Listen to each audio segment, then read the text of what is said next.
자, 우리 이제 오늘 이제 본문 말씀을 좀 들어가서 말씀을 좀 몇 가지 좀 나누고 오늘 같이 기도하는 시간을 갖도록 하겠습니다. 우리 이제 예수님께서 제자들을 대대적으로 파송하시면서 예수님에 관한 이야기가 전국으로 퍼져가기 시작하였습니다. 자, 그러다 보니까 여러분 당연히 중앙정부에서는 어떤 의심이 들었을까요? 저 예수 운동을 하고 있는 저 무리들이 진짜 좀 바른 인물들인가 라고 하는 그런 의심이 일어나기 시작했습니다. 그래서 어떤 것을 하냐면 오늘 1절로 가보시면 이렇게 됩니다. 바리새인들과 또 서기관 중 몇이 예루살렘에서 와서 예수께 모여들었다가, 이게 무슨 말입니까 여러분? 지금 예루살렘에서 사람을 파송한 거예요. 어떤 사람인 겁니까? 쉽게 말하자면 조사위원회, 청문회 위원들 지금 보낸 겁니다. 예수님이 하고 있는 저 말씀과 저 사역이 어떤 의미를 두고 있고 진짜 바르고 올바른 것인가 라는 것을 한번 조사해 보자 해서 서기관들과 바리새인들을 보내서 예수님을 시험하기 위하여 보냈습니다. 자, 그런데 이 조사단 앞에서 한 가지 해프닝이 벌어져요. 자, 2절로 가보시면 이런 말이 있습니다. 그의 제자 중 몇 사람이 부정한 손, 곧 씻지 아니한 손으로 떡 먹는 것을 보았더라. 자, 어떤 일이 벌어진 겁니까? 자, 일이 꼬이려다 보니까 지금 마침 조사단이 왔을 그때 이스라엘이 전통적으로 지켜오던 규례 한 가지를 제자들이 범하게 되어졌습니다. 그 규례가 뭐냐면 모든 사람들은 식사하기 전에 손을 씻고서 식사하는 규례를 이스라엘 사람이라면 전부 다 지키고 있었던 그 규례를 제자들이 그 앞에서 그저 범하고 만 거예요. 그러자 이것을 이제 문제 삼았습니다. 자, 왜 손 씻는 것이 문제가 되었던가? 3절과 4절을 보시면 괄호쳐져 있는 거 있죠? 그런 내용이 있습니다. 모든 유대인들은 장로들의 전통을 따라서 손을 씻었다고 부연하여 3절, 4절에서는 설명하고 있어요. 그래서 예수님에 대하여 이런 비난에까지 이르게 됩니다. 5절을 보시면, 자, 5절 다 같이 한번 한 소리로 시작. 이에 바리새인들과 서기관들이 예수께 묻되 어찌하여 당신의 제자들은 장로들의 전통을 준행하지 아니하고 부정한 손으로 떡을 먹나이까? 예수님께 비난에 가까운 질문을 하죠. 아니, 당신의 제자들, 그 누구를 향하여 비난하는 겁니까? 주님을 향하여 하는 거잖아요.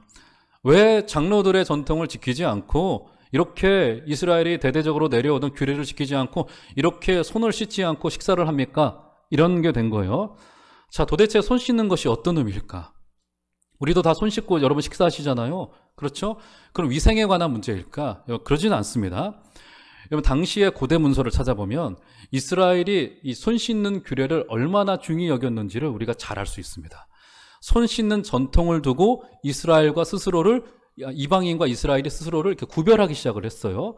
손 씻는 전통을 좀 특이하게 가졌습니다. 어떻게 손을 씻었냐면 이스라엘 사람들은 당시의 문서를 보면 손을 씻을 때 주먹을 쥐지 않고, 그래서요 이게 교회마다 이 전통들이 좀 있는데 어떤 한 교회는 어떤 규례가 있냐면 부교육자들한테 그 교회에 이렇게 돌아다닐 때 성경책을 들고 다니잖아요. 근데 예배 올라올 때나 그러면 성경책을 예를 들어서 이렇게 들고 다니면 안 됩니다. 이렇게 들고 다녀야 돼. 그 교회 규례이고, 그리고 손을 이렇게 펴고 다니면 안 됩니다. 손을 이렇게, 지금 어디 육군사관학교가 옛날, 지금도 그런지 모르겠어요. 손을 이렇게 주먹을 항상 이렇게 오므리고 성경책 이렇게 들고 다니면 담임 목사님한테 엄청 혼나는 그런 교회가 있습니다. 근데 뭔가 이제 군기가 잡혀져 있어야 된다, 뭐 이런 의미겠죠. 자, 이스라엘도 마찬가지였어요. 손을 씻을 때 주먹을 쥐지 않고 손을 펴서 팔꿈치부터 물을 넣습니다. 그리고 이렇게 손을 씻도록 했어요. 특이한 규례죠. 이렇게 씻게 함으로써 이스라엘이 이방인과 구별되어져 있다라고 하는 표시를 둔 거예요, 지금. 그렇죠? 자, 그러면 도대체 이 손 씻는 것이 어떤 의미가 있기에, 또 손 씻는 문제를 지적한 이 바리새인들이 도대체 누구이기에 이것이 그들에게 문제가 됐던 것일까? 자, 이것을 풀어야지만이 오늘 말씀이 올바르게 이해가 될 수 있습니다. 자, 먼저 이 문제를 제기했던 바리새인들 있죠. 자, 바리새인들이 어떤 사람들입니까? 여러분, 제가 몇 달 전쯤에 바리새인들에 대해서 앞에 마가복음을 제가 설명하다가 말씀드린 적이 있었던 것 같아요. 바리새인들이 어떤 사람이었죠? 바리새. 어떤 뜻이죠, 여러분? 바리새? 네. 묻지 말고 네가 하라는 표정으로 저를 쳐다보고 계셔서. 바리새가 어떤 뜻이죠? 바리새는 불리하다라고 하는 뜻입니다. 다음번에 물어볼 때는 꼭 대답을 해주시면 제 마음이 위로를 받겠습니다. 바리새는 불리하다라고 하는 뜻을 가지고 있어요. 무슨 말이냐면 이들의 시작이 어땠냐면 지금 이 죄악된 세상에 믿지 않는 자들과 동일하게 우리가 살아갈 수 없다. 이 죄악으로부터 탈출해 나와서 우리들만의 공동체를 만들자 해서 그들이 분파로 구분되어져 나온 것이 바리새파였습니다. 그래서 바리새인들 우리 어감이 좋지가 않아가지고 워낙 예수님과 대적을 했기 때문에, 그런데 사실은 그들의 시작은 굉장히 선했습니다. 그래서 바리새인들 중에서는요, 금욕주의를 추구하는 사람들이 많았고, 이 교회 공동체, 지금으로 말하면 유대교 공동체에 이 헌신하는 사람들이 많았습니다. 하루에 3번씩 금식하고 그리고 구제하고 기도하는 일을 그들이 굉장히 많이 했습니다. 자, 그들은 그래서 일종의 종교개혁자들에 가까웠어요. 우리가 이대로 불경건하게 죄악된 세상 속에서 살 수는 없고, 우리가 분리되어져서 하나님의 뜻에 맞게 좀 우리가 경건하게 살자라고 하는 소위 영파들, 영성주의자들, 이렇게 우리가 그들을 분류할 수 있습니다. 그러니까 다시 말하면 그들의 시작이 절대로 나쁜 의도에서 시작된 것이 아니라는 겁니다. 그들이 나름대로 열심히 거룩히 살고자 하나님의 뜻을 좀 이루고자 그들이 분리되어져서 하나님의 뜻을 이루는 분리된 공동체로 시작이 되어졌습니다. 그래서 그들이 얼마나 열심히 했냐면 성경의 규례를 지키기 위한 또 다른 규례들을 만들어서 그것도 반드시 엄수해야 되는 것으로 그들이 규정을 공동체 속에서 해놓았습니다. 그 중에 하나가 무엇이냐면 바로 손 씻기 규례였어요. 손 씻기 규례. 여러분, 구약의 율법에 보면 손 씻기 규례를 명령했던 사례가 한 번 등장하죠. 언제입니까? 또 누구에게죠? 누구에게 명령했죠? 네, 답을 하신 분이 계세요. 제사장들에게 손 씻기 규례를 명령했었죠. 왜 그들에게 손 씻기 규례를 명령했던가요? 제사장들이 늘 어떤 일을 합니까? 늘 제물을 잡아요. 그러다 보니까 손에 피가 묻기가 일쑤였어요. 그래서 그들은 회막과 단 사이에 물두멍이라는 것을 두고 거기에 오고 가면서 반드시 손을 씻도록 했습니다. 하나님의 제단 앞에 나아갈 때 다른 제물의 피가 손에 묻어서는 안 됐거든요. 그래서 항상 손을 씻어서 하나님 앞에 정결하게 성결하게 서는 것을 연습하는 자들이었습니다. 우리로 말하자면 오고 갈 때 늘 교회 와서 기도하고 가고 뭐 이런 정도의 경건한 사람들이었다고요. 그런데 지금 이 규례가 어떻게 된 거예요? 예수님 당시로 와서는 확장이 된 거죠. 어떻게 확장된 겁니까? 제사장들에게만 해당되던 그 규례가 이제 온 이스라엘 백성들에게 다 확장되어져서, 야, 이거 제사장들만 지킬 거가 아니라 우리도 좀 지킵시다, 이렇게 된 거예요. 손 씻기의 규례를 온 이스라엘이라면, 이스라엘의 피를 갖고 있다면 반드시 손 씻는 규례를 지켜야만 되는 것이 예수님 당시에 장로들과 온 백성들의 가져야 될 책무였다고요? 그렇죠? 그러니까 다시 말하자면 여기서 굉장히 중요한 첫 번째 포인트가 등장하는데, 지금 바리새인들의 시작도 그렇고 그들의 규례도 그렇고 지금 그들이 지켜오는 그 전통이 절대로 그 전통 자체가 나쁜 것이 아니었습니다. 오히려 추천하고 권장할 만한 것이었죠. 그들은 일종의 종교개혁자들이었습니다. 여러분, 종교개혁자들이 했던 일이 무엇입니까? 400년 전에 칼빈과 루터가 했던 일이 뭐예요? 당시에 성경은요, 사제들만이 성경을 볼 수 있었습니다. 여러분, 일반 성도님들은 성경을 보질 못했어요. 300년, 400년 전만 하더라도. 심지어는 이 성경을 일반 성도들에게 주면은 화형당하고 막 살해당하고 그랬습니다. 여러분, 지금 그러니까 우리가 가지고 있는 이 성경이, 여러분, 성경을 제가 자꾸 읽으라고 하는 게 이제 짐이 되시고 부담이 되실 텐데, 이게 불과 300년, 400년 전만 해도 읽고 싶어도 못 읽었던 게 이 성경이라고요. 오로지 저와 같은 사제들만이 라틴어로 된 성경을 읽고 해석하고 설교할 수 있었습니다. 얼마나 좋은 시대가 왔습니까?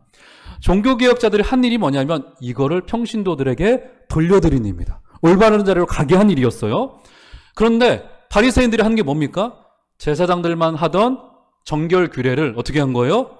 온 백성에게 우리 모두 다 거룩하자, 모두 다 정결하자, 종교적인 특권을 다 헐어버리고 평신도들에게 이 종교의 특권들을 전부 다 나누어준 이런 상황이 되어진 거라고요. 얼마나 좋은 일입니까, 이거 자체가. 그들의 동기와 목적은 순수했고요, 출발점도 순수했고 그들의 지향점도 순수했고 정결했습니다. 자, 그런데 문제가 뭐가 되는 겁니까? 주님께서 지적하시는 바로는 그들이 지켜오던 그 전통이 하나님의 말씀을 배신하더라는 겁니다. 참 모순적인 상황이 벌어진 겁니다. 그들은 하나님의 말씀을 지키기 위한 규례들을 또다시 만들고 또 다른 1번, 2번, 3번, 4번에 전통을 만들어서 하나님의 말씀을 잘 지키고자 했지만 그 전통을 지키면 지킬수록 그들이 하나님의 말씀을 배신하고 계명에서 떠나게 만드는 모순과 또 같은 상황이 벌어지더라는 거예요, 이게. 그래서 오늘 말씀을 보시겠어요? 8절과 9절로 가보시면 이런 말이 등장합니다. 제가 읽어드릴게요. 너희가 하나님의 계명은 버리고 사람의 전통을 지키느니라. 자, 9절 다 같이 시작. 또 이르시되 너희가 너희 전통을 지키려고 하나님의 계명을 잘 저버리는도다. 네, 사람의 전통과 하나님의 계명이 대척점에 있고 사람의 전통을 지키면서 하나님의 계명이 버려지는 어처구니 없는 결과가 이게 벌어지고 만 거라고요. 어떻게 됐냐면 손 씻기 이퀄 거룩이라고 하는 공식만 남아있고 거기에 남아있는 의미와 가치는 전부 다 사라지고 만 겁니다. 제가 한 가지 일례를 드릴까요? 베데스다 연못가에 있었던 38년 된 안전방이 된 병자. 이런 그 병자에게 주님이 찾아왔을 때 그 병자는 주님에게 했어야 될 말이 무엇입니까, 여러분? 뭐요? 너무 자명하잖아요. 어떤 말 해야 됩니까? 저 좀 고쳐주세요. 이거잖아요? 근데 그가 예수님께 했던 천만의 말이 뭐죠, 여러분? 저를 저 연못에 넣어주세요. 주님의 입장에서 얼마나 어처구니 없었을까? 고쳐주러 왔는데 저를 저 연못에 넣어주세요. 어떻게 된 겁니까? 연못에 들어가는 것이 곧 고침받을 것이라고 하는 가치 전도의 현상이 벌어지고 말았다고요. 사랑하는 여러분, 이번 한 주간에 신선한 하나님의 말씀과 만나게 되시고 하나님과 직접적으로 만나게 되는 은혜가 있기를 주의 이름으로 축원드립니다. 그래서 그 어떤 것도 진리의 말씀과 만나는 것을 방해하는 것이 있다면 전부 다 드러내야 됩니다. 심지어는요, 저 같은 경우는 제게 있는 이 직분이 가장 걸림돌이에요. 제 경건 생활을 유지하는 데 있어서는. 제가 말씀을 읽을 때 목사로 말씀을 읽으면요, 문제가 커집니다, 이거. 여러분, 제가 하나님 앞에 기도할 때 물론 목사의 입장에서도 기도해야 되지만 하나님과 나와의 그 1대1의 관계에서 내가 만나고 기도하지 않으면 여러분 다 걷어내세요. 장신구 다 걷어내시고 이번 한 주간 주님과 만날 때 주님께 직접 나아가서 그분께 모든 것 다 걷어내고 하나님께 간구하시는 복된 한 주 되시기를 주의 이름으로 축원드립니다. 그래서 날마다 신앙의 본질로 들어가야 돼요. 자, 그러면서 오늘 주님께서 자, 이 예수님의 비판을 한번 들어볼까? 6절로 한번 가보시면 자, 그들의 마음속에 있었던 이제 근본적인 문제를 끄집어냅니다. 6절을 보시면 이렇게 이야기를 해요. 이르시되 이사야가, 자, 이사야서를 인용하십니다. 너희 외식하는 자에 대하여 잘 예언하였도다. 기록하였을 때 다 같이 시작.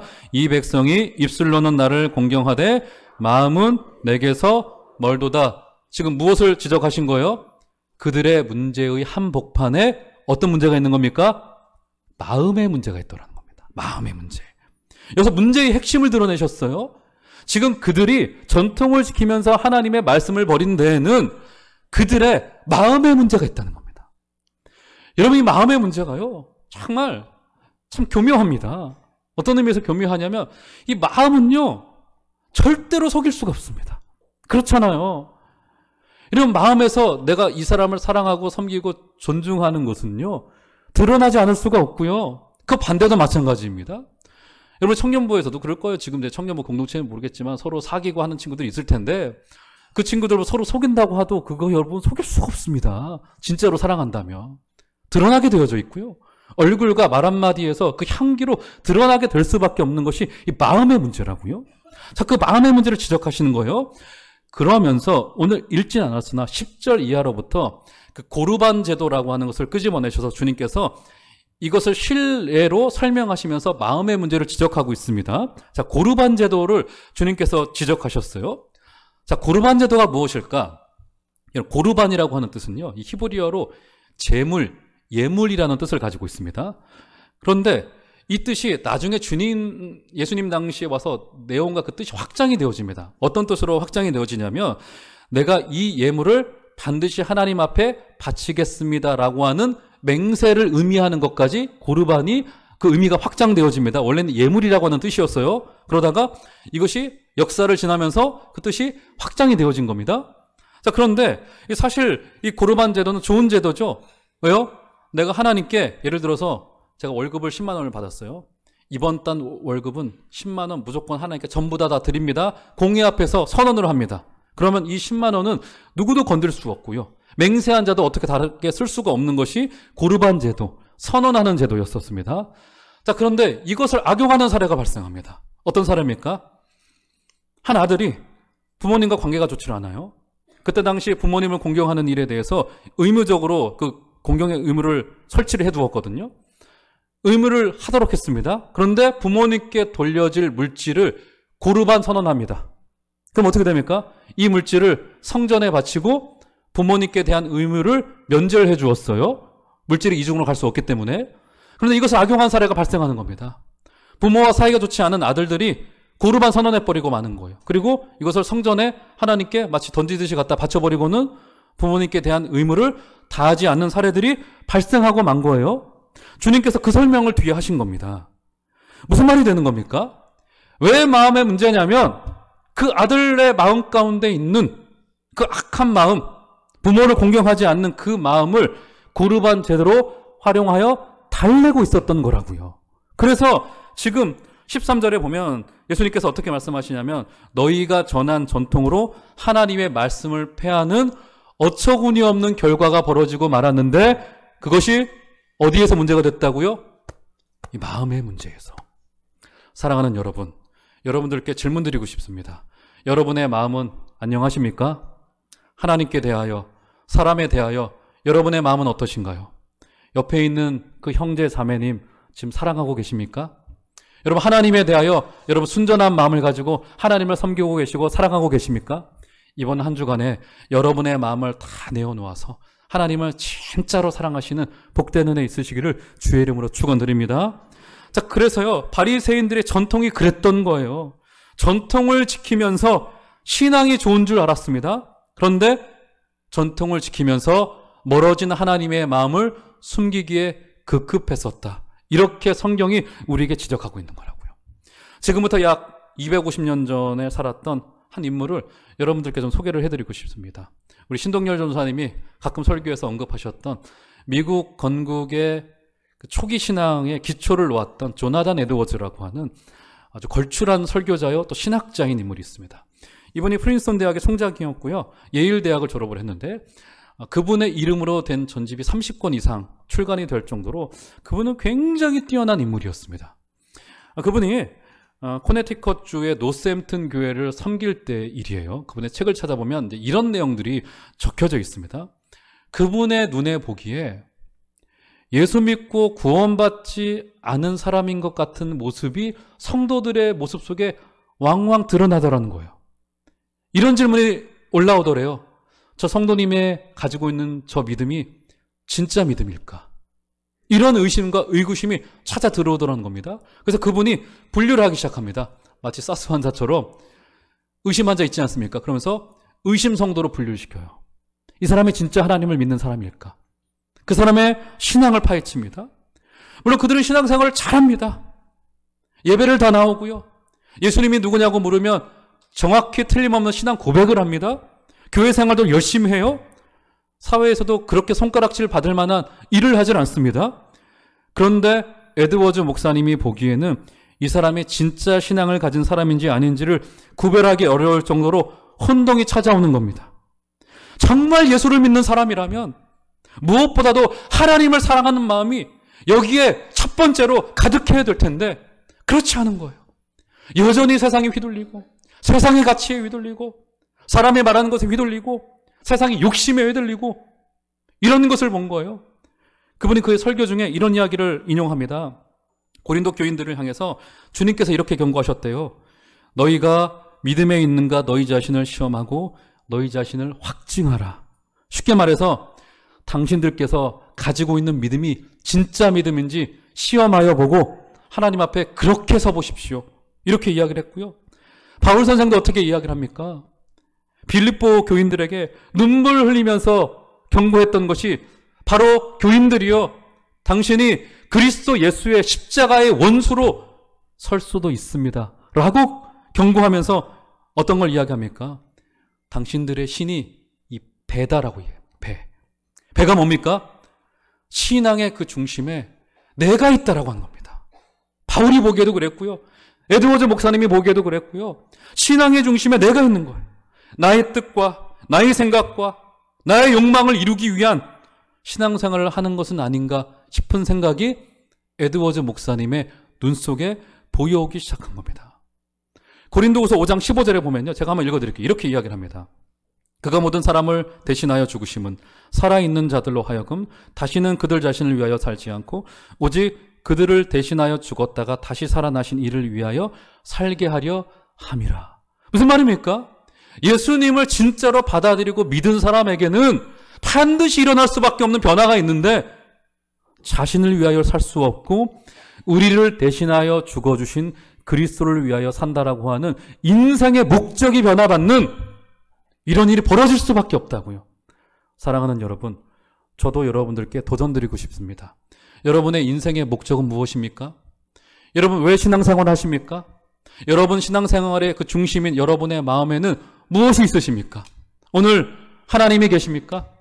이번 한 주간에 여러분의 마음 한가운데 하나님을 모셔드리는 복된 은혜가 있으시기를 주의 이름으로 축원드립니다. 이 땅의 젊은 세대들 여러분 어떻게 이야기를 합니까?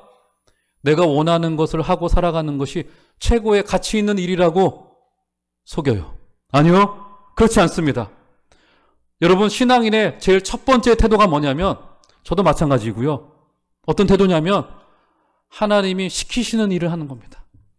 내가 하나님이 시키시는 일도 못한다면 거기에 진짜 만족이나 진짜 희열이나 진짜 기쁨은 존재할 수 없습니다. 저도 마찬가지고요. 하나님이 시켜서 하는 일을 위하여 이 자리에 있는 겁니다. 사랑하는 여러분, 주님이 시키시는 일에 우리의 기쁨까지 더해지시는 복된 결심과 은혜가 있으시기를 주의 이름으로 축원드립니다. 여러분 구약에 보면 이스라엘 백성들이 블레셋과 전쟁을 벌여요. 1차 전쟁에서 패했죠. 몇 명이 죽었습니까? 3,000명이 죽임을 당해요. 그래서 회의를 합니다. 회의를 해서 이런 결과를 내놓아요. 우리가 전쟁에 진 것이 법궤가 없기 때문에 졌구나 해서 진영에 법궤를 가지고 들여왔어요. 이스라엘 백성들이 환호를 합니다. 전쟁에서 이길 거라고 박수를 치면서 환호를 해요. 법궤를 들고 전쟁에 나갔습니다. 2차 전쟁 블레셋과의 어떻게 됩니까? 또 패하죠. 4만 명이 죽어나갑니다. 그리고 법궤도 어떻게 되어져요? 빼앗기고 말죠. 블레셋에게. 거룩한 법궤인데. 제 기억나는 게 신학교 다닐 때 이 지점에서 구약을 가르쳐줬던 선생님께서 정확히 이런 생생한 표현을 하셨습니다. 그때부터 법궤는 법궤가 아니라 궤짝이 되었다. 신학교 교수 선생님께서 법궤를 궤짝이 되었다라고 표현하셨습니다. 왜 영광스러운 법궤가 궤짝이 되고 말았던 걸까요? 이스라엘이 법궤의 그 엄중함과 역사를 몰랐던 걸까요? 아니요. 다 알았습니다. 하나님의 임재의 상징이라는 것까지도 전부 다 알았습니다. 근데 무엇을 못 본 겁니까? 그 안에 임재하고 계신 하나님에 대하여는 눈 감고 있었다고요.